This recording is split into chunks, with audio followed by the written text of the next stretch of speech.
Hey, creatives. I am really excited to share this episode of the Creative Psychotherapist podcast with you. It is the fifth episode in season two. Last year, we decided, you know what, we're going to break it up in seasons so we can take a little more time off in between kind of groupings of publishing different episodes of the show.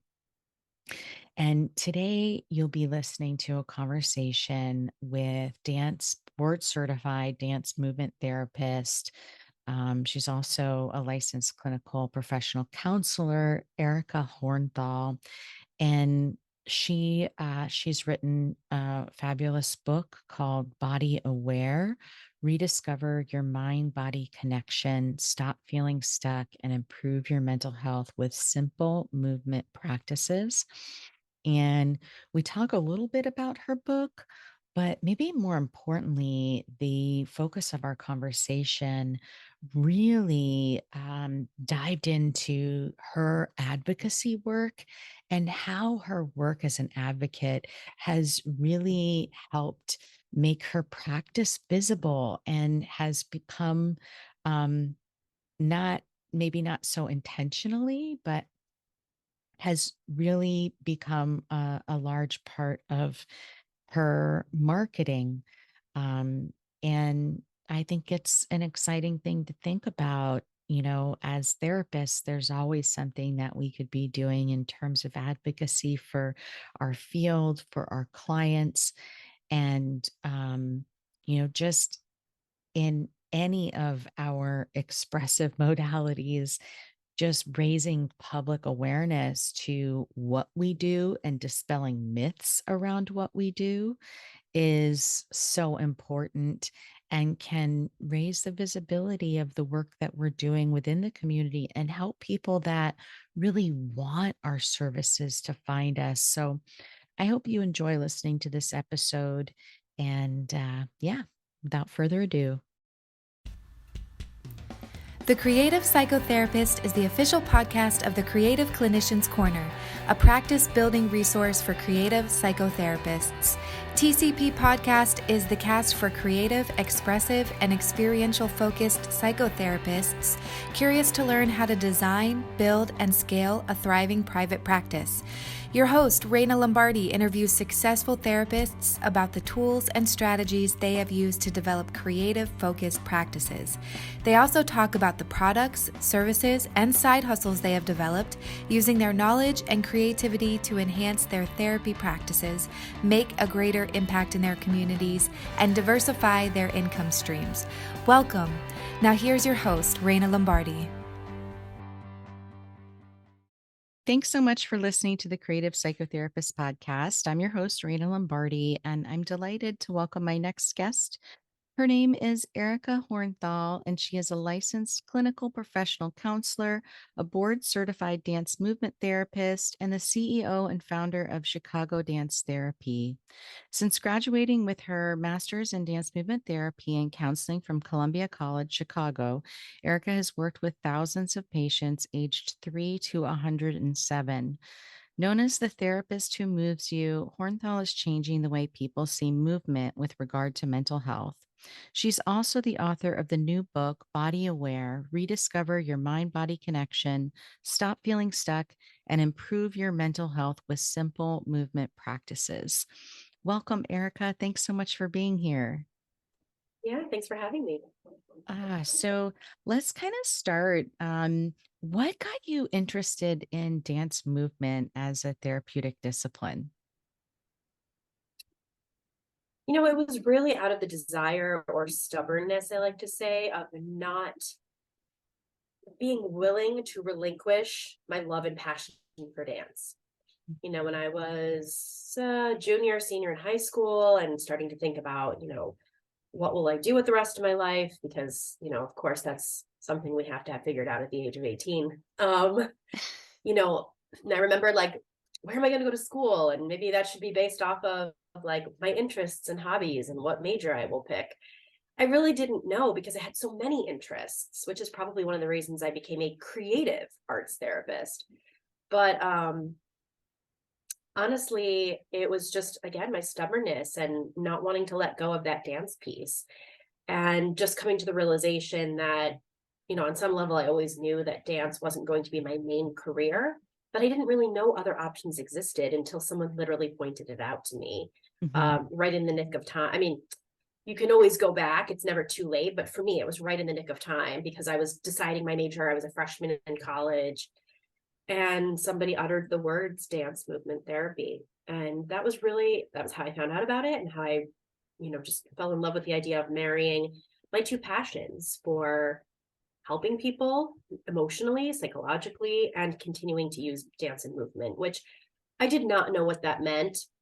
I think most creative arts therapists would agree. We don't really understand what we're getting ourselves into. No. I would venture to say, conservatively, 5 to 7 years after we graduate. But um, that has definitely changed for me. I definitely have a, a purpose, and certainly more of an idea of what that is for me now. But to say, oh, I knew exactly what it was, and that was, the trajectory from the beginning, that would be a lie. But that is ultimately how I found the field of dance movement therapy. It was just following that gut, Hmm. instinct, that intuition of I can't let go of something I'm so passionate about. Yeah, it's had a similar experience with the arts where I was volunteering at an organization and they kind of introduced me to it. I had never heard of art therapy prior to that. And that kind of led me into that same trajectory. But even though I had this experience with using art as therapy at this organization, it was definitely in grad school and after grad school, still a process of figuring it out because it can be so many different things. I Yeah, guess I would that's the totally agree. I mean, beauty. there's, yeah, yeah, and I think we recognize the difference between art as versus art therapy, right? But that doesn't mean that even though we've made that conscious decision, that we can't still engage in both. So I dabble with that too, of kind of like, does this client need more movement therapy or movement as therapy? And obviously, it doesn't take a credential or a degree to do the as therapy piece, or like that therapeutic piece. But it's nice to have the freedom to do both. So Yeah. yeah, there's a lot of freedom, and sometimes that comes with confusion, right? Or like, Hmm. um, maybe before, we're really kind of in the work and understanding more of our own modalities and methods of operating. I think it is sometimes a little bit more confusing, but it's kind of trial and error. Like, you learn what works for you, and that creative piece is such a powerful thing to do with clients. But then for myself, to also use as self-care, something I Oh, can yeah, always come back to continue to do the work. absolutely. So, at what point did you decide, okay, I'm in my career, I'm ready to go out on my own and create something? Um, how long had you been practicing before you took that leap? Well, although it was a choice, I feel like on some level it it was decided for me. So, Mhm. I mean, I could have said no, but I always wanted to do private practice, but it was never my intention, at least not at the beginning, to run my own show. I very much wanted to work in a practice, a group practice, ideally. Um, and when I was first in school, my main internship was with older adults. So I got very comfortable working with dementia and cognitive impairment, memory impairment, and some movement disorders. And there were very few opportunities to do that inpatient, which was not really my forte anyway. But I remember like one hospital that still had a psych ward geared toward older adults. All the rest were mixed. You have Mhm. 18-year-olds with 99-year-olds. You've got dementia next to sociopathic behaviors. It's just like, yeah, not just Chicago specific, but it was just not going to be my area to thrive in. And I'm all about, doing your due diligence and doing the work that needs to happen. But I really wanted to work with this population. So for, the first 4 years, I really ended up having to work in nursing homes, Mm-hmm. um, independent living, day programs. And once I got my credential and my licensure, I was like, great, I'm going to apply this to private practice. It didn't really flow that way because, one, not a lot of private practices were seeing the need for or working with those clients. Sure. And the people who were working with those clients tended to be social workers, right? And were working for these big healthcare organizations, right? Or big Yes. hospital systems. And unfortunately, because I'm a counselor, I wasn't really given the same, I'm just going to go out on a limb and say, respect that social workers in the field of geriatrics were given, even though our backgrounds are pretty similar. So again, I started to apply pretty quickly for group practices, so I didn't have a lot of experience under my belt, which is kind of new, I think, in the last 10 to 15 years, right? Typically, psychologists, psychotherapists, counselors would work for years and years and years. And it was almost like in their retirement, they had private practices, right? Mm-hmm. And that was very much true for dance movement therapists. It felt like, by the time they were in their maybe mid to late 40s, 50s is when they were starting to really go into private practice. Now it's like as soon as we can, a lot of us just want to go into private practice. We want to see one-on-ones. We want to not necessarily own our own businesses, but we want to have that independence. And for me, it was having the freedom to do the work with the clients and not have this big overhead or big brother saying what could or couldn't be done based off of insurance, right? Billing, Right. um, the bureaucracy, right? Yeah. So lo and behold, none of the group practices would hire me. And for a couple reasons. I think one, mostly I was pushing the whole dance movement therapy piece. And about 15 years ago, they just weren't seeing it. They were like, what, movement? What? Dance? Wow. I don't know really what that is. Somatics wasn't really in everybody's vocabulary. I didn't even know to use that word Sure. really. Um, they were all looking for CBT, which I know Sure. it's not my it's not my preferred methodology. I'm very much more person-centered, very Rogerian, very humanistic. CBT, I see the value in, it's just not my go-to. So yeah, it was like, well, I could continue to do what I'm doing, which is meeting a need, but it wasn't filling my soul, right? Like Yes. working with older adults in healthcare settings was not easy work. And because I was pretty much pigeonholed into being the activity person or activity Right. director, there was no room for growth. There was nowhere to go except to like jump to a different department, which wasn't going to be for me. So I just kind of took a chance on myself and felt like, well, the only way that I can potentially do the work that I want to do is to go out on my own. And of course, I waited until I was fully licensed and, got all the logistics, the liability insurance.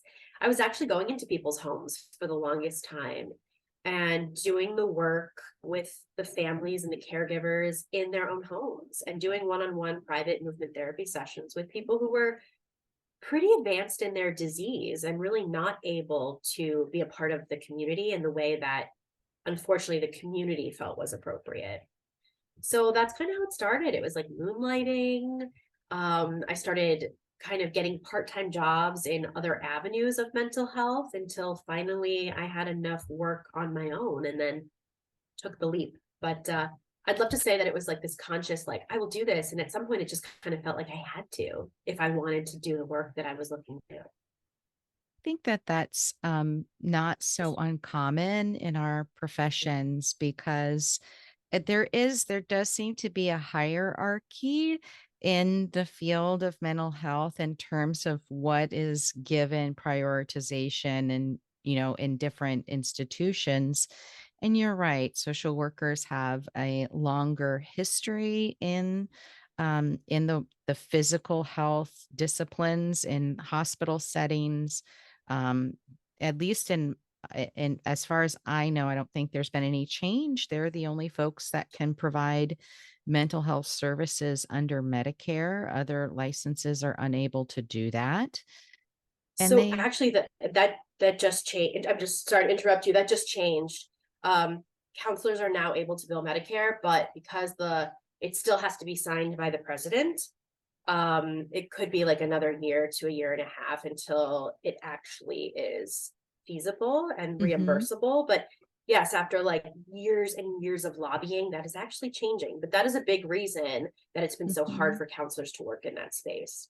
Yeah. And then I think then you add, okay, now you're a creative arts therapist. There's also kind of a perception that what we do isn't evidence based or it's not as efficacious as other talk therapy approaches. And you shared something on social media that I thought was really brilliant that spoke to that, experiential Mm, doesn't mean that there isn't evidence to support doing it. Um, right. but I'm That's funny. I was just probably, thinking about that, like that it ties into what we're talking about right now. yeah, I'm probably quoting it differently, like the post that you had made, but it really spoke to that idea of that there there is a lot of research around what we do Mm, and um and perhaps um maybe our approaches, whether that's movement, whether that's drama, whether that's art, music, um perhaps in some ways um it's not as valued just because of the societal perception around the arts as something of value. It's more seen as entertainment, but not really about, what it means to be human. But I think all expressive and creative arts therapists and artists in general would say no. Part of being human and what it is to be a human being is this ability to express and understand and interpret our world through our creative expressions. yeah, I couldn't agree more. And so the post actually, ironically, that just went up today was that experiential does not mean experimental, and I think it just goes back to the value, the importance, the end all be all that we place on mind over body or mind over matter, as people would say, right? That we are so disconnected from that creative side because we've intellectualized so much of art. Mm, Art is good or bad, it's skilled right. or novice, it's judgment, right? If it doesn't look good or make me money, then it's not of value. And that's totally not where we as creative arts therapists reside. I mean, we might do that in our own lives, engaging in our art forms. But when it comes to working with our clients in art, it is not based on any of that. It's like you said, it's expressive, it's going back to our roots of human beings. I mean, that's how we interact with the world before we can use higher cognitive functioning. It's all through expression and experience. So I find it frustrating because while there's so much evidence out there, I think for me the problem is it's not accessible. I Mm, know in particular, like the Journal of American, I always butcher it. The Journal of Dance Movement, I don't know, the Dance Movement Therapy Journal. mhm, It's not, I always butcher the name because I always want to say American Dance Therapy. That's the association. But it's something that's accessible to members of our right. organization, but it's very difficult for just kind of the layman to find that Mhm. journal. Yep. So therefore people are like, oh, there's not a lot of research in that. No, there's been like 60 years of research in the field of dance movement therapy specifically. And then, dance as an art form has gone on for centuries. But that's the difficulty, I think, is people confuse experience and experiment. And because they don't have access to the research, it must Mhm. not exist. So it goes back to like, well, can't see air. Does that mean it doesn't exist? Right? Like you have to find Right. evidence that it exists and ask the right people. We have access to it, but it's a tricky conversation. So yeah, I appreciate you bringing that up because I think there is this misconception, that well, experiential must mean unknown, or Right. experimental, and that couldn't be farther from the truth. I agree, and I think in all of our disciplines, no matter which one it is like that. It's very encapsulated where art therapists have access to the art therapy journal, dance movement therapists have access to the dance movement therapy journal, music therapists have access to theirs. And we don't have like an interdisciplinary shared access to these things. I think there's like the creative arts therapies in mental health journal, and that kind of Mhm. bridges the gap. But yeah, I do think if we had broader access, that would create greater opportunities for other disciplines to learn about and be more receptive to the creative approaches in practice. This episode of The Creative Psychotherapist is brought to you by Florida Art Therapy Services. Florida Art Therapy Services is a proud provider of continuing education sponsored through the Florida Board of Clinical Social Work, Marriage and Family Therapy, and Mental Health Counseling, and offers a wide variety of continuing education trainings on the topics of supervision, art therapy, and other requirements for Florida licensure. We are excited to be welcoming special guest trainers, art therapists Carol Cox and Amy Bucciarelli, who will be teaching a Mastering the Meaning of Mandalas training. It's a 3-day intensive training, which will allow participants to earn 20 hours worth of CEUs. And that's going to be taking place April 28th through 30th, 2023, at our Fort Myers office. Over the course of the 3 days, people will be exploring mandala making as a way to find identity and meaning through the lens of the life cycle. It's taught in a unique format, which incorporates lectures, meditation, music, and lots of artistic creation of mandalas as well.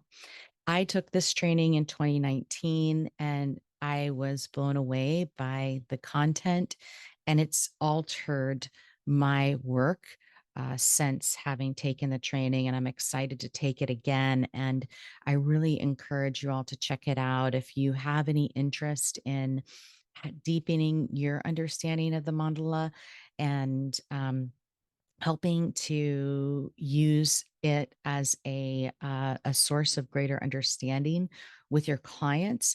I highly recommend checking it out. Amy and Carol do a phenomenal job.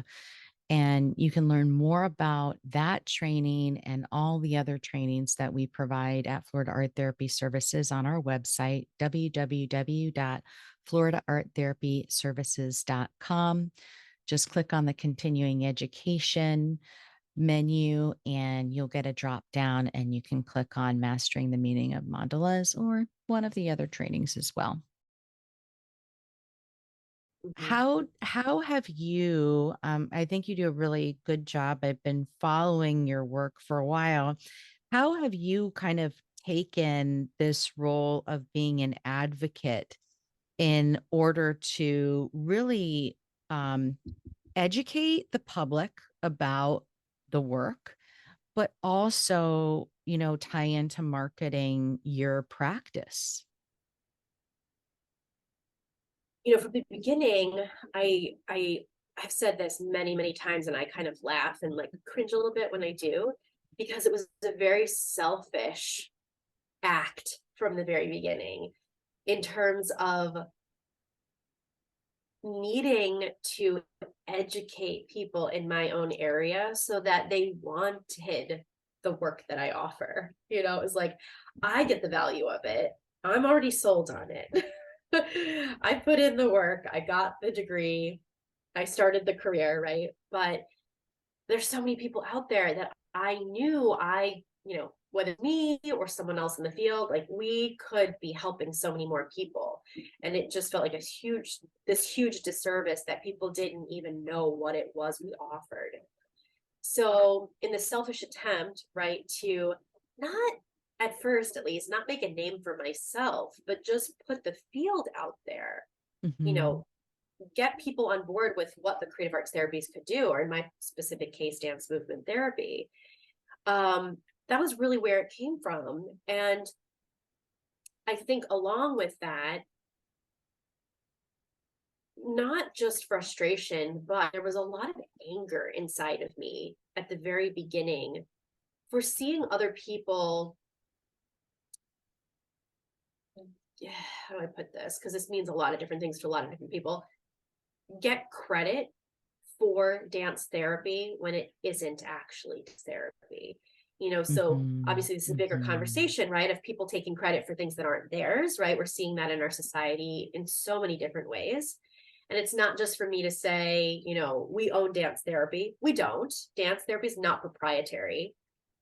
But the field, right? The field that has emerged in the US, at least over the last 60 years, that I believe in many ways needs to be protected. And I was frustrated, to say the least, because I felt like it wasn't. I was running into people that were calling themselves dance therapists, and I would reach out to them and be like, wow, what do you do? I'm really interested. I'm a dance therapist, only to find out that we Mhm. had very different backgrounds and they didn't even know what dance therapy was. So they thought they made it up, right? Well, I'm a dancer and I'm, making people feel better. So, haha, dance therapy. And I was like, wow, okay, well, it's not chocolate therapy. It's not retail therapy. There's more to it. Wow. And I was getting really, really angry, but I also didn't want to be defensive. Like I wanted to work with these people. I wanted to educate them in a powerful way and maybe collaborate. So at some point I realized that I could be angry for the rest of my life, feeling like our field hadn't advanced enough, or I could actually fuel that passion into advocacy. And I think that's where that word came into play. I don't advocate for everyone and everything. I've been very devoted to advocating for the field itself, what it does, who it can help, and how it can change people's lives if they've reached a plateau in other areas. So that for me is where advocacy came from. It was really like, wow, I don't want to be this angry all the time. There's got to be something more powerful that I can do, and that's looked a lot of different ways in terms of marketing. I did everything I could in my power, at the time, like 10, 12 years ago, writing the articles, guest blogging, pitching myself to different media outlets. And a lot of it worked and then kind of reached a plateau. So I'm always trying to reinvent the wheel with regard to that. Definitely partnering with people when I'm able to. And that's probably been the one thing consistently that I have invested, I should say reinvested my revenue into is this marketing strategy. But it's so hard because it's not taught to us. It's not taught to any counselors or therapists, but definitely not creative arts therapists. No. So that's really where it came from. Just again, stubbornness, I think paves the way in so many things that I do. But having the opportunity to kind of step back and be like, okay, is this sustainable? What can you do that will make it sustainable, right? Instead of, Mm. letting these emotions guide you. That's an okay starting place. But just like we work with our clients, what can I do with these underlying emotions and how can I put them into action? Yeah. I think that this is definitely something that is felt by many folks starting out in the creative arts disciplines, that we all kind of experience the same thing of people calling themselves what we've invested all this time and energy, money, like everything that we've invested in learning about, and then having Mm, somebody who does not have that same level of education, training, experience going out and representing our profession to the public sphere. yeah. So I think it's really awesome that you felt so driven to advocate and pitch yourself to different media outlets, because a lot of people in the field feel really uncomfortable being seen in Mm. the public eye, even to talk about the work that they do. It's something that many people just don't feel comfortable with. I think younger generations feel more comfortable due to growing up with social Social media. media. Yeah. It's a little bit of an easier transition for them, or more natural transition for them. um, how did you go about pitching yourself to different media outlets? Because I think that is a great solution to educating the public on a really broad level, knowing that they're not going to have access to the different, journal articles and textbooks and different things that we have been exposed to. Well, again, it started off slowly, organically. Was it ever my desire to like be in front of a camera, at least with regard to like dance movement therapy? No, I wouldn't say that that was like ever like the goal in my mind. No. I started off again like, well, I can, write into my local paper. I can, reach out to blogs, right, that were already existing and see if I can offer some guest pieces. So I, from what I recall, a lot of those avenues um, were coming to fruition, and there's only so many times that you can uh, kind of collaborate with those, right? Because there's a season, right, to periodicals, and if they just wrote about mental health, they're probably not going to write about it for a long time, and the fact that like we are this niche, like I want you to talk about mental health and movement. That's another like, okay, well maybe 3 years from now we'll write an article about that.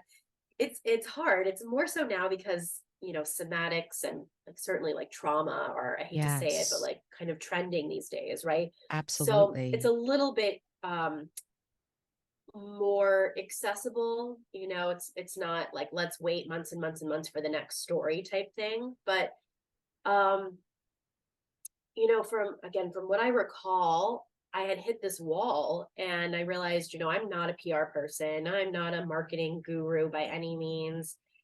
I'm going to see what my community has to offer. And I went on, I think it was Facebook. I went into like my local community group and I just asked, does anybody have any recommendations for freelance marketer or freelance PR?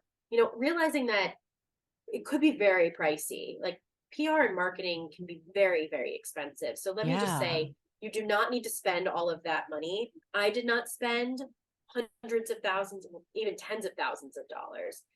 Um, I ended up meeting with a woman who, actually, two women in my local area who were kind of doing it, I guess, kind of part time. I think now it's their full time job, but it was kind of on the side. But together, between the two of them, they had so much experience, and it was hard because they didn't really understand what I did either. So it's kind of like having to re-educate, someone who can put you in those positions. Like, okay, so this is actually what I do. I'm not going to be talking about dance, not really going to be talking about exercise. um but through their guidance and help, that's when my first like like on camera opportunity appeared. And I don't think I thought twice about it until like 2 minutes before we went live. and I was like, what have I gotten myself into? Like at least for me, it was very exciting. It was like I went into Chicago and went into the studio, and there's the green room, which isn't really green, it was like blue or something. Um it's not it's and if anybody's thinking it is, it's not glamorous. Nowadays, like, news stations have like cameras and an anchor, and that's pretty much it. Like, a lot of the cameras actually operate themselves, so there Oh, aren't even a wow. lot of people in the studio. And I remember thinking, like, I have to kind of pretend that the people are here, right? Because otherwise, yeah, it's just like I'm talking to myself, which nowadays is much more accessible because I think a lot of us do it all the time on social media. But at Right. first, I remember thinking, this is odd, that you're staring at a camera talking to an audience that may or may not be there. So it was a little like, wow, I'm going to do this without thinking twice. And then doing it after the fact and thinking, I definitely want to do this again. Um, the opportunities don't always come in very quickly. It really comes down to how you pitch yourself, which I've gotten better at, but it definitely helped to have someone guide me because I had Mm. no idea what I was doing. So, yeah.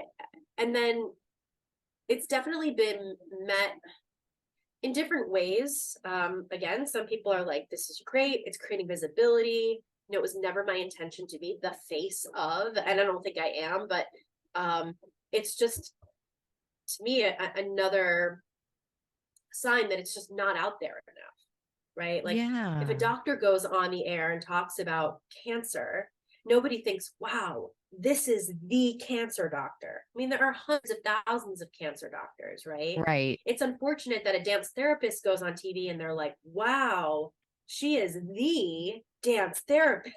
So, like, no, it's just there's so little representation for us. Right. There's, we're all over the world, we're all different colors and races and religions.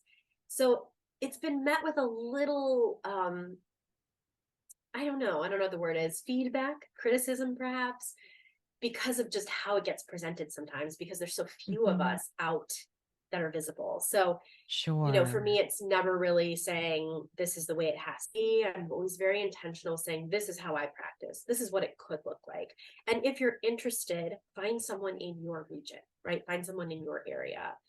Um, yeah. So that's kind of how it began. Yeah. Where it's going, I don't know. I'm just like always open to opportunity. And for anybody listening, if you're interested in that, it starts by just like reaching out to people you're watching, right? If you watch the Mhm. news or you read an article, reach out to those editors, reach out to the producers if you can. It's very You have to do a little sleuthing, but it's pretty easy to find a name and then find the email. So, um, you know, practice pitching yourself. It doesn't mean that you're going to get out on immediately. Sure. But if you practice saying what it is that you do and your passion comes through, if and when you are interviewed or it comes on air, that time comes, it's so much easier to talk about. You're just talking about what you do. And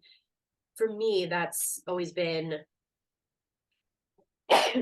Bless you. sorry, it's always been the guiding force, right? So, um, yeah, I don't know. I hope that answered your question. Went No, I off in think like a little it's tangent. it's definitely really helpful because I think there is, like you were saying, this is an area in which we're not trained in our education unless we were specifically taking marketing courses or something. And so people do ask and wonder, like, how does that happen? How do people get featured? Do the reporters research you and ask you, or are you putting yourself out there? I think obviously the more you put yourself out there, the more awareness they're going to have of you, and they might then reach out in the future. But I think it's also really helpful to put it out there that whenever we put ourselves in a space of visibility, there's always going to be some criticism and some critical feedback, and that's okay.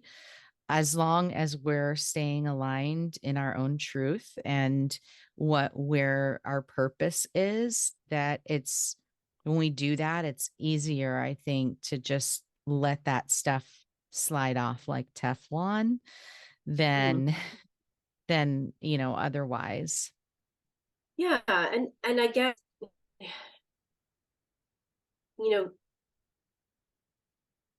well, I can't obviously speak to other people's experiences. For me, it doesn't feel competitive. It's not like I must fight for the spot because there's so many of us saturating the market, right? No. The competition is in mental health, right? Because, well, if a psychiatrist can come on and talk about movement, usually with regard to exercise, that's usually much higher on the totem pole, right? Than uh I don't know, master's degree. Like I mean, I don't Sure. see it that way, but media will see it that way, right? Of like, well, we need the doctor to talk about this expertise.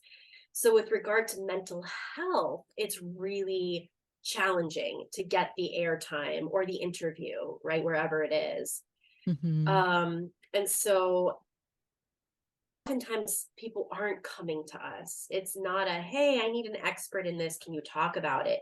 That only started happening for me again in small doses after I had created some traction, Hmm. right? So I've been writing for on and off, but I've been writing for Dance Informa magazine. And because there are enough articles online with Right. regard to like dance and mental health and movement, depending on what you search for, things will come up. And I've had people reach out and say, like, hey, I'd love for you to offer your expertise in this, in this article, or I'm writing on this. What do you think?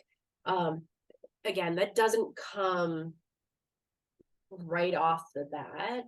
And it was not without some blood, sweat, and tears, right? Like I Sure. remember kind of like grinding the pavement a little bit. Like I said, keeping a list of some of these writers that I had been following, or, trying actively to find an email.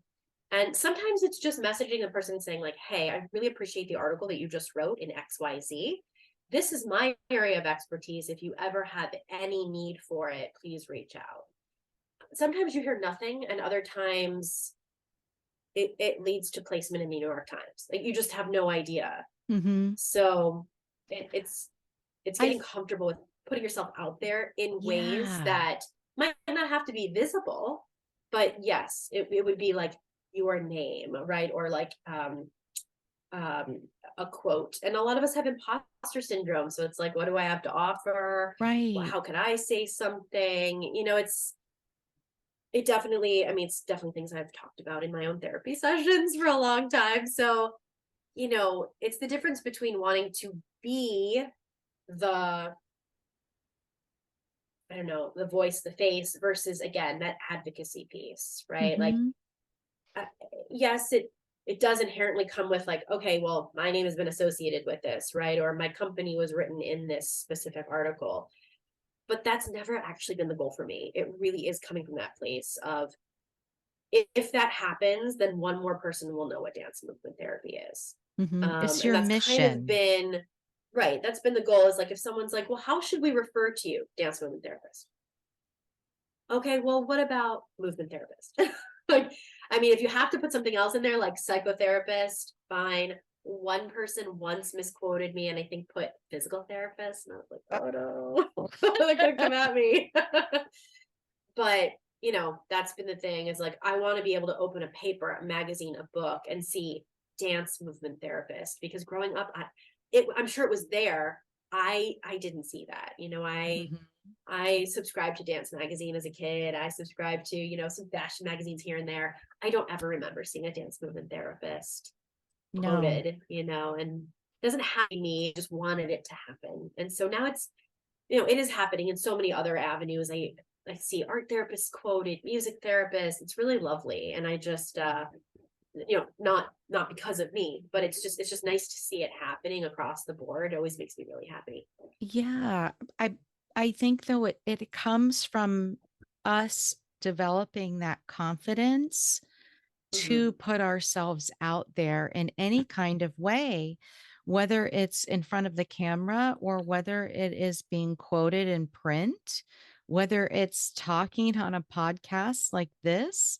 When we're Mhm. putting out the information, we are creating greater opportunities for more awareness, for more people to find us, for more people to say, "Oh my gosh, that's exactly what I need. That's what I've been looking Mhm. for."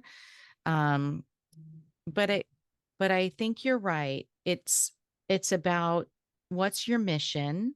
You know, why are you doing this? What's the purpose of why are you doing that? You know, you're spreading the Right. message. The podcast I started similarly. I'm like, I want other people to be able to step out and create their own thing because of how difficult it is, particularly how difficult it was for me to find work where I felt like I was truly valued as an art therapist Yeah. in Florida. That was very, very difficult for me to find. And I wanted other people to say, like, this is an accessible opportunity for you to go out and create your own practice as a creative arts therapist, but also to give voice to all of the amazing things that people are doing in this field, and Right. how they are making a difference and changing the landscape of therapy in a really beautiful way. Yeah. Yeah. I agree that it's just the innovation, of I'd say stepping out of the box, but it's I mean, sometimes there is no box, like it wasn't the norm for creative arts therapists to have podcasts, right? So you're not even stepping into out of a box, you're just creating a new path, right? Creating a new avenue. So I remember the first dance therapist that I knew personally that was doing things online, it's like, oh, she's thinking out of the box. I'm like, what box? Like that's not even a box. That's just like brand new. It's just innovation, Mhm. so I think sometimes we're threatened by things that scare us, obviously, Yeah. um and innovation can be really scary. And we myself included, like sometimes I just want someone to say, hey, this is how to do it, follow this Right. path and you too will have this. And just recognizing that a lot of those paths had not been paved. And I didn't know what it was going to look like, but I didn't want to take a chance on not being able to provide for myself based off of the career that I had chosen, and that Yeah. if this is going to be feasible and sustainable, I was like, oh, I got to look at all the ways that I can actually get new customers, get people excited or interested in about the work that we do. So, um, comes in a lot of different ways. Something strikes and I'm like, oh, I'll try this. Not everything succeeds, but I think it's trial and error, just trying things, putting yourself out there. I think for me, it was also looking beyond the field, that it was, Yeah.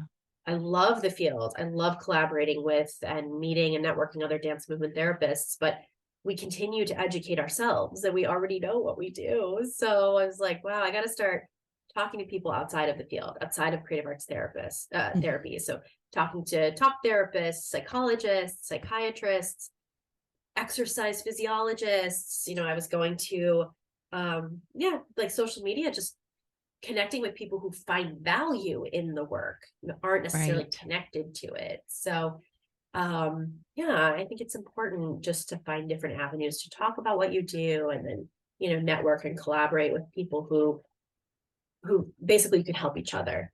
Mhm.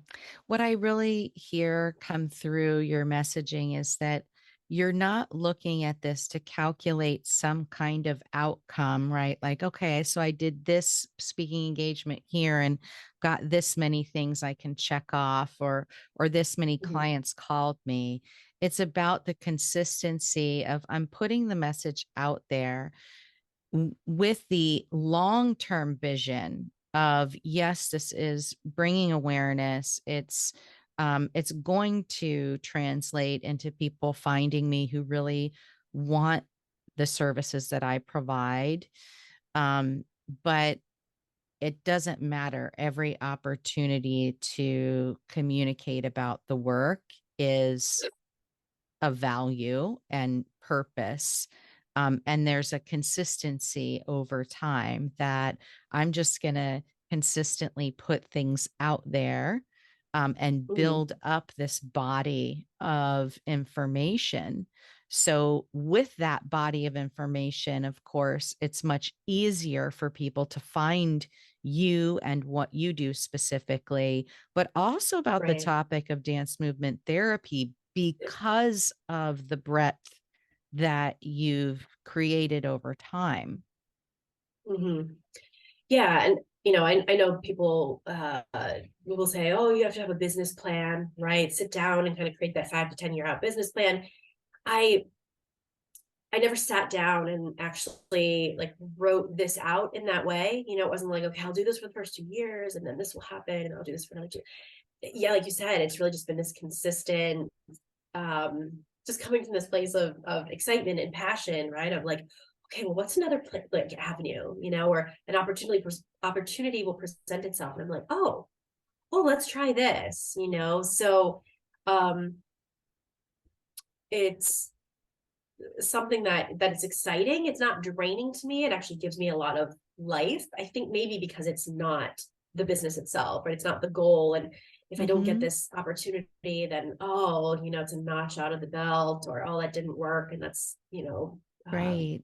depressing or sad. It's like, okay, it didn't work. Let's try something else, right? Let's try again. And at least from the marketing standpoint, ironically, the one thing I've never actually invested actual money into was optimizing anything online, which good or bad, I don't know. It just wasn't anything that I ever put my resources into.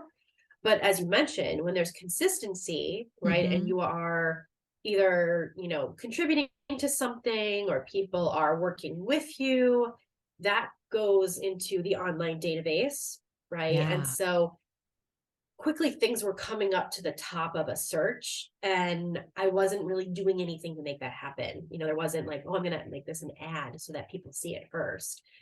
There's things strategically you can do, right? I didn't really think of this ahead of time. I was just like, okay, I live here and this is what I do.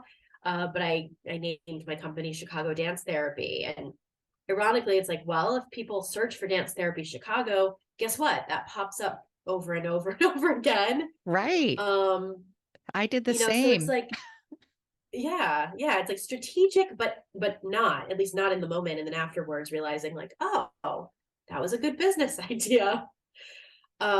So yeah, I appreciate you saying that it has just been consistency, and it's not um the goal, it's not even Hmm. like a game. It's just something I find a lot of pleasure in, a lot of joy in, bringing more visibility to the work. And yeah, I guess after, gosh, like 15, I don't know, 12, 15 years, um, the it speaks for itself after a while, like on the internet at least, right? Where things are Yeah. just all neatly kind of, oh look, oh yeah, there's that article, there's this.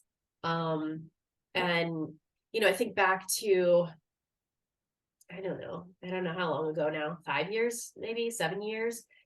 I remember putting in Instagram hashtag dance therapy, and there were, you get that like fewer than 100 posts. Right. um, and I made it a point every time I post something to hashtag dance therapy. Now, granted, if you search hashtag dance therapy, a lot of things come up that aren't the field, right? Sure. But a lot of things do. And now you're seeing people who are dance therapists or posts about dance therapy, for a lot of reasons, not just because of me, but 5 to 7 years later, seeing, way more than 100 posts now. Like we're in like I think I checked the other day, it was like, I want to say like over 100,000 posts that were affiliated with dance therapy. That's Again, awesome. sometimes it's just someone dancing, right? It's like someone that videotaped themselves dancing in their living room and they hashtag dance therapy. But still, like the fact that it is Hmm. becoming more of an accessible hashtag, um, allows us to be more searched, allows people to Right. actually scroll and see like, wait a minute, This is Here's a a person thing. talking, right? What is this? Or then they like, tag creative arts therapies, or same thing with art, music. Like people will tag it thinking that it's therapy because it makes them feel better. And then lo and behold, you find this whole world of mental health that a lot of people didn't know about. Yep. No, that's awesome. And so at what point did you say, okay, I've been doing this for a really long time. I've got this huge body of knowledge that I want to distribute to the public. I'm going to write a book. How did your book come about? Yeah. You know, I hear that and I'm like, I don't know that. I think that's what almost prevented me from writing the book, as I was like, who am I? I don't have this wealth of knowledge. I've only been in the field for, a drop in the bucket. And so I started to think about the people that came before me or who are still practicing, who are very much in the academic sector, which I am not. I don't have a lot of journal articles or peer-reviewed journals under my belt. I don't teach, at a collegiate level. And I realized that that will probably never be me. Like it's just not really something that brings me joy. I mean, I Yeah. love to do workshops. I love to do trainings. Putting together a curriculum for an entire school year, that is really hard work. And Yes. I think I'm cut out to do that. There's so many people that I admire, especially in our field, that are just brilliant at that work. And so for a while, I thought, well, I can't write a book because I don't have that expertise. So many people that have put out books in other areas were all educators. They had PhD after their name. And I don't have either of those things, So um, it came a little bit after hearing from enough people that were like, hey, you should write a book. Hey, are you going to write a book? Hey, this would be a really good book. I'm like, I don't know. Am I qualified to write a book? And then I realized that, well, there are a lot of people writing books, and that doesn't mean that we're all qualified to do it. But if there has been any time to put your original, original, but also, we'll just say ideas, right? Because like I think all of our ideas come from other ideas. Yep. Maybe this is the time. We're seeing all of these influencers, right, put out books, and we're seeing just a huge rise in self-help and psychology books. And I'm like, well, maybe. I don't know. It was never in the cards. I was never like, oh, I want to be an author someday. And I had only really started to be comfortable with it because I had written enough things online. I had written some articles and blogs and was contributing regularly to some magazines. So I decided to think about it and just created enough time where I would sit down at my computer and write. Like I would Mhm. just keep a notebook. I had some notes in a folder. And at some point I was like, all right, if you're gonna do this, then you owe it to yourself to at least try. And I remember sitting down and like writing a chapter, not all in one sitting, but starting to write out a chapter. And of course I started with, what is dance therapy? What's important? Where did I start? What does this mean to me? And kind of realizing that one, my voice, but also my own how do I put it? Like what I had to offer in the field that I hadn't Mhm. necessarily heard or read in another book was this idea that our movement makes us who we are, right? But ultimately, Mm. that if we want to change things about ourselves, we actually have to change the way we move. And I know people had thought, oh, okay, well, yeah, exercise. I'm going to lose weight. I got to, exercise. No. It's like, if you want to change habits, Mhm. we're hearing about how movement is so necessary for trauma. Trauma changes our movement. So if you want to actually work through some of these traumas, it would benefit you to actually really look at how your movement is connected. So, trying to find a way to put together like the Bonnie Bainbridge Cohen and the Peggy Hackney and a little bit of Levine and some Bessel van der Kolk, and like, what if they had a baby? Like, what Mm. if all the background that I got as a movement therapist and a, movement assessment, or I'm not an analyst per se, but like learning movement assessment with the things that I learned about window of tolerance and a little bit I know about trauma and all the things about resilience and how to change the way you move to change the way you think, I was like, I think that would make for I thought that would make for an interesting book. It hadn't really been done in that way, but there's sometimes a reason for that, right? Like maybe it's Yeah. been pitched and no one picked it up. So I started to think about this, like, move your body, move your mind, and started writing from that perspective.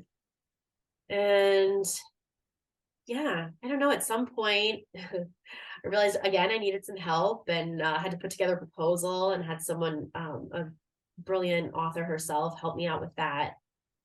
And yeah, I kind of put together this proposal, started putting it out there, see if anybody was interested to represent it. And then the pandemic happened.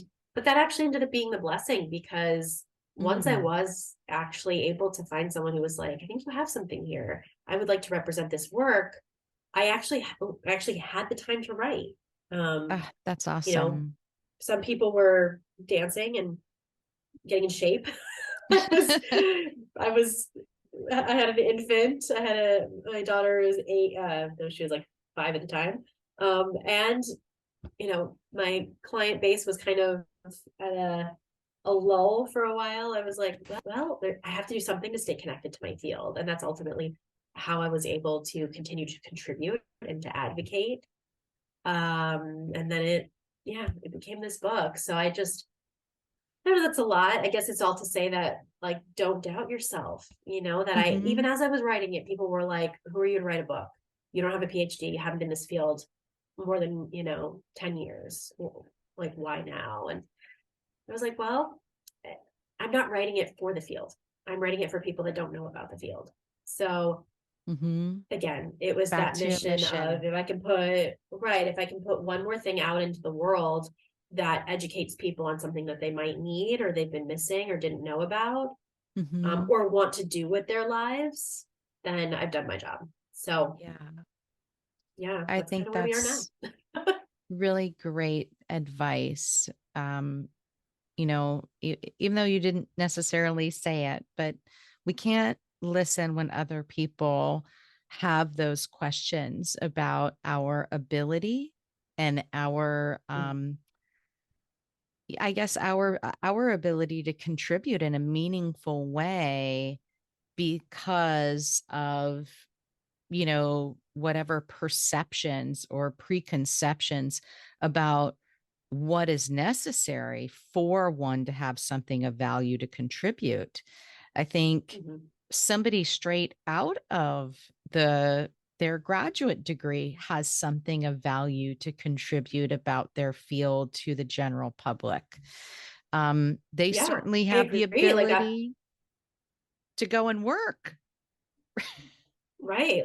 Yeah. I mean, actually, one of the things that I've been also really passionate about is just creating this community where everybody is able to offer, right? So Yes. if you're a current student, if you're a new graduate, started doing this summit online. And that was actually one of the reasons. It was like, I don't want it to just be the same people that are talking about the same thing all the time. And I don't want Hmm. people to think that they have to wait until they're a seasoned professional to have something to offer. I remember my supervisor early on was like, well, submit something to a conference. And we're like, well, what would we submit? We don't have anything to offer. That's not true. Like, you have your life experience, you have your practice. It's like, oh, okay. So I think we're afraid to do that, or we're told not to. So I was actually Yeah. encouraging students. I was like, hey, are you new to the field? Talk about your challenges. Hey, are you in your internship? Just talk for 60 minutes about your experience in your internship. Like, this is a way that we can start practicing Right. talking about what we do and continuing to educate people. So is it CE uh, um, Worthy. eligible? Not always. And that's a Right. problem sometimes, right? Because it's like, well, I'm not going to attend if I don't get CEs. But it doesn't mean that we can't share the work. So I just wanted to say, like, I totally agree that, we all have something to offer. Hmm. We have different levels of experience and knowledge and Right. wisdom. I don't deny. Mm-hmm. But just because we're starting on the journey doesn't mean we have any less potential or things to offer than someone who's been in the field 60 years. Right. So I think there's a place for everybody at the table with regard to that. I love that. And I agree wholeheartedly. I think that it's important that we cultivate that because if we don't cultivate Mm-hmm. that, then I know I've talked to people with 20 years of experience that are still expressing that hesitation of like, I don't have enough. I haven't done it long enough. I don't, all of that Yeah. enoughness, right? It's this insatiable desire to need to justify by more education, more training, more. But when is Yeah. more going to be enough? It is enough as it is today. If we can just come from where I am right now, what I have to offer right now in this position is enough to give what I can give in this moment Mm-hmm. versus all this other stuff of needing more education and time in the field. Yeah. Yeah. Because I mean, there's still a difference, right? You could have two people that are starting off on their journey, and one could be able to express, right, through a workshop or a seminar or a discussion, right? And that other person is at the same level, same journey, same not same journey, same timeline, right? Like they're both maybe starting out in school, same year, may not have that ability, right? So that's not to say that everybody is going to be able to present, speak, and engage the audience. But I think everybody has the potential, or at least should have the opportunity to try, So I've only spoken at one dance therapy conference. It was actually the first one I ever attempted to send a proposal into. I co-presented with a good friend of mine. And we remember, like, I remember thinking, like, they're never going to go for this. I mean, we don't have enough experience, but we ended up getting accepted. We talked about private practice and the struggles of private practice and kind of the basics of marketing around private practice. And for us, it was really successful. We had about, I think, 40 people attend, and we had a great conversation. Um, you know, that doesn't happen very often, but I think it gave me a taste of like, oh, this could be what a conference is about. This could be what a summit Mhm. is, or this could be, to see someone. And it wasn't because, I was with my supervisor, right? I wasn't like the adjunct, like we were the lead, you know, Mhm. facilitators. And I knew a lot of people kind of were looking around like, really? Like you've been in the field a minute. What are you doing here? um, but it also wasn't, going to our heads. We weren't walking around with like, oh yeah, we're on the same level, you and me now, like no, someone who has had 60 plus years, has multiple PhDs, like you have much different knowledge than I do. But it doesn't mean that we Absolutely. can't both be here and share our experiences, So there's a Right. lot of ego. There's a lot of ego in academia, in creative arts therapies, in psychotherapy, and mental health, everywhere, right? Like Mhm. but obviously like we all have it. Work with my ego on a regular basis, but I think if we can kind of put that aside or just recognize when it's coming out, then we can actually recognize like when we're stunting our own growth, when we're preventing people from our own field from advancing. It's preventing our field from advancing, and it's such a detriment, Yes. especially because all of our fields, some are thriving more than others, but we need to be seen. Like we just we are adding so much value, but especially with the way the world is today, it's like, you know, nervous system regulation is needed by everyone, and the arts are the way to do that. Absolutely. And I think that without continued advocacy and education to the general public, we'll continue to have people go into study to do this work, but they will leave the field because there's a lack of opportunities. And people Right. need to be able to take care of themselves to like yes, we're here to help, but we are also Mhm. here to earn a living. This is an occupation. It may be one that Right. comes from a place of the heart and passion, but that does not circumvent the need to be able to earn a living. And if one can't earn a living, then they're forced to make a decision that's really difficult. And people do leave the field. I've talked to many people that have over the Yeah. years because of that. So, what you're saying is true. If we're not really putting this stuff out there and making it more accessible, creating more job opportunities for people to do the work, then we stay at the same pace and level. When I graduated from my graduate degree in 2004, the American Art Therapy Association was saying we have approximately 5,000 people in the organization. We still have approximately 5,000 people in the organization. Where's all these Right. people going? Right. You Or why aren't there more? And right. like, if we had 5,000 10 years ago, shouldn't we have like 10,000 now? Or maybe 20? I don't know. Like, where's the growth? So I don't know. I mean, that's not coming from like statistics, obviously, but it's just other Right. fields are growing exponentially. Look at the like tech, right? It's just like exploding. And we're all told mental health isn't going anywhere. So it's like, well, why, Yeah. what's going on? And oftentimes it's systemic. It's like, what's going on with like the system or within the field, right? Are there hardships or things that are preventing people from moving forward? And I think that's another piece of advocacy just within the last couple of years is like hearing how many people had to give up their dream because they couldn't make it Mm-mm. work. Not because of them, but in a sense because the system failed them. That they were a graduate student that couldn't get an internship. That makes no sense to me. Why were they accepted if there's no internships to be had? Like that's a waste of money and resources for that person. If we are basically saying we will take your money, we will give you the education you desire. Ooh, but we can't actually graduate you because we don't have an internship to give you. What? That's Right. I think that's unacceptable, but that's another conversation. But to hear how many people like went through programs and had to leave, or uh it's one thing if you decide it's not for you, right? Decide it's Sure, not for you, change your sure. mind, that you're allowed to do that. I remember being told this isn't the right for you, maybe you should leave. And I was like, I think you have the wrong person. I was Wow. like, I'm not gonna stop doing this. And I think that that's also what fuels my advocacy is like, this is where I'm meant to be. And just, continuing to prove sometimes to myself, right, that like you can make a living doing this. And I hope other people can too. And it just breaks my heart when people are really dedicated to their fields.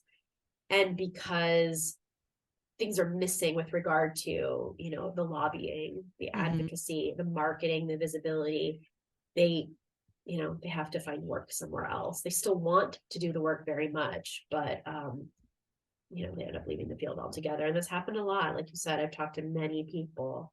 Mhm. I'm not going to change that on my own, but it feels like such a disservice because some of them are incredible practitioners. Right. Like very gifted at at their, skill set and Yeah. for a variety of reasons. But wow.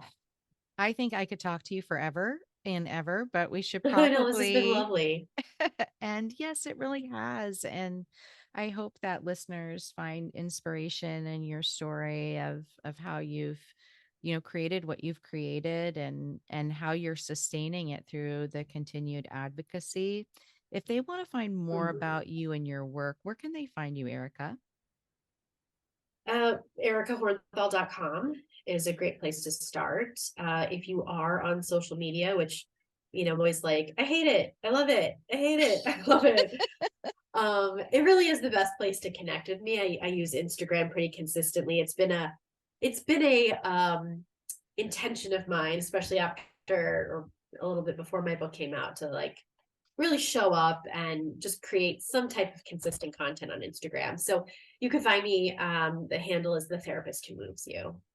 Ah, Yeah, in between okay. those places, you can email me, message me, reach out to me, and I love to connect. So even if it takes a couple of days, like you will hear back from me. And if you don't, try again because it went into spam. All right. I will put your Instagram handle and your website and email in the show notes.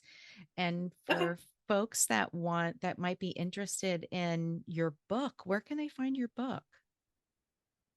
Yeah, Body Aware is available wherever books are sold. So for Okay. some people that is Amazon, but for others, who are really interested in supporting independent booksellers, you can go into your local bookstore. If they don't have a copy, they can order it for you. And there's also the audiobook through Audible, and there's a digital Awesome. ebook as well, because I know everybody has different reading needs. I'm like a hard copy person. I have to have a book that I can turn and highlight and all that good stuff. But if you're more visual or auditory, they're all available. I'm I usually have something in Audible going and hard copies of things going all at the same Yeah, time. But I find that it's just easier, like time wise, for me to consume through Audible than it is to like read yeah, a book. It just takes me so much longer to read through the book where I can get through a whole book in a few days because of driving. right. So, Well, yeah, it's brilliant. And, I will say for people who are really interested in using the book for their own well being and mental health, there's so many, I call them body aware breaks and experientials in the book that for some people, the audio is better because then it's guided. So mm, awesome. just thinking about, in terms of that. And I believe, what is today? The 28th, Hmm. 28th. Um, I can send you the link. The audiobook is actually 50% off until the first of the year. Awesome.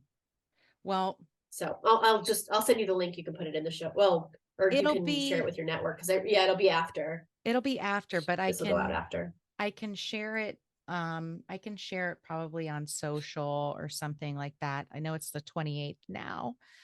Um, Okay. but yeah, Yeah, I mean, that was kind of beside the point. Doesn't obviously not part of the podcast, but like if you know people that are just like, oh, I love audiobooks. I think it's I want to say it's like $5, 10, I don't know, but it's heavily discounted until I'll be January 1st. I'll be So buying it. I'll be buying it. okay, there you go. I'll send you the link. There you go. Um, Awesome. Awesome. Well, yeah. So thank you, Rena. It was so lovely to talk to you. And thank you for putting this out there because I mean, most people don't even know what creative arts therapy is, so then to have like this kind of like a professional platform where people can hear others' experiences and get, tips or tools on how they can better practice, I think is really, really important, very valuable. thank you so much. I appreciate the support and I have really appreciated this conversation today. Me too. Take care. Thanks so much for listening to this episode of The Creative Psychotherapist. I really hope you enjoyed this conversation with Erica. I highly recommend you check out her work on social media, which she has said all of her names are the therapist who moves you. I also love that she's kind of given herself that name. It really serves well in helping people understand what she does, right? She's connecting that movement piece of her work for clients to say, oh, yeah, I want to move. I want to move my body. I want to work with somebody who does that. And definitely check out her book, which you can find the link to that in the show notes. All right, everybody, take care, and I will share another episode with you next week. Thanks for listening to this episode of The Creative Psychotherapist. If you like what you heard, please rate, review, and subscribe wherever you listen to your favorite podcasts. For show notes, downloads, and additional resources, head over to the website at www.creativeclinicianscorner.com.